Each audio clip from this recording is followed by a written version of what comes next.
आज़ादी के 75वें अमृत महोत्सव को आज हम समर्पित कर रहे हैं कि पूरे देश का लैंड का एक यूनिक नंबर होगा, जिसको रजिस्ट्री ऑफिस से भी जोड़ा जाएगा, बैंक से भी जोड़ा जाएगा, रिकॉर्ड रूम से भी जोड़ा जाएगा।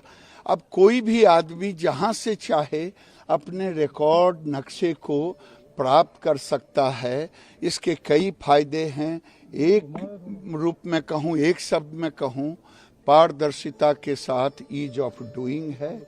और ये स्वामित्व और अल्पिन, ये दो मेरा कार्यक्रम ऐसा है कि जिसे हम 2024 तक स्वामित्व को, 2023 तक अल्पिन को, पूरे देश के हर राज्यों से 2 राज्य 3 राज्य जो भी नहीं जुटे हैं वो जुट जाएंगे।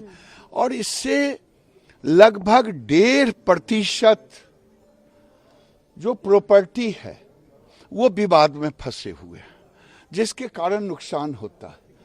ये रिकॉर्ड जब बन जाएगा तो ये विवाद भी घटेगा और देश में 90% जमीन land holder less than 1 Hector है। और गांव का जो मकान है, घर है, जिसे हम स्वामित्व में ले रहे हैं, 30 से 40% 25 स्क्वायर मीटर के अंदर में है। अब ये समझ सकते हैं आज उन ग्रामवासी को कितनी खुशी होती है जब स्वामित्व के तहत उसके घरों का अधिकार मिलता है, जब जमीन का टुकड़ा जब पाटीदारों से, अन्य अधिकारियों के बगैर एक क्लिक करने के बाद गांव के किसी भी कॉमन सर्विस सेंटर हो, चाहे कोई हो, वहां रिकॉर्ड ले सकते हैं। तो ये एक बहुत बड़ा काम है और मैं समझता हूं अमृत महोत्सव के लिए इससे बड़ा और कोई काम समर्पित नहीं होगा।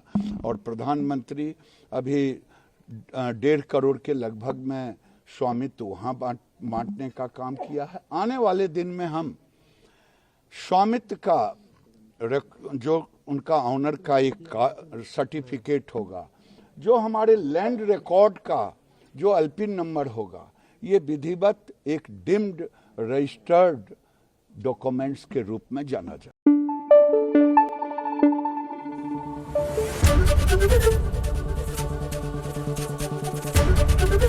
एबीपी न्यूज आपको रखे आगे।